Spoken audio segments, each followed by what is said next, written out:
विदेश आएको आज 6-7 वर्ष भइसक्यो। सुरुमा लागेको थियो अब जीवन बदलिन्छ, सबै सपना पुरा हुन्छन्। पहिलो दिन पहिलो काम, सबै कुरा नयाँ, डरलाग्दो तर आशा भरिएको। तर बिस्तारै दिनहरू हप्ता भए, हप्ता महिनामा महिना, वर्षमा बदलिँदै गए। काम त गरे, ओभरटाइम पनि गरे, थाके पनि धेरै।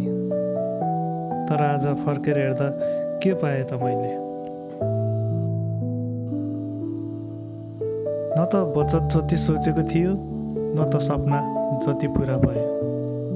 परिवार टाढा, साथीहरू टाढा, आफ्नो मान्छेहरू सम्झँदा मन भारी हुन्छ। सबैले देखाउँछु म ठिक छु भनेर, तर भित्रभित्रै कहिलेकाहीँ लाग्छ म कतै हराइरहेको छु। विदेशले धेरै कुरा सिकायो, मेहनत, सहनशीलता, एक्लोपन। तर एउटा कुरा अझै सिक्दैछु, आफ्नो लागि पनि बाँच्नुपर्छ भनेर।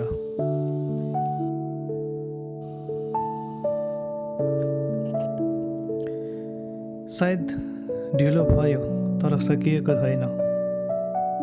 आज पनि उही आशा छ, एक दिन म आफ्नो जीवनलाई सही दिशा दिन सक्छु। किनभने हार मान्नु भनेको अन्तिम होइन, सुरु गर्ने अर्को मौका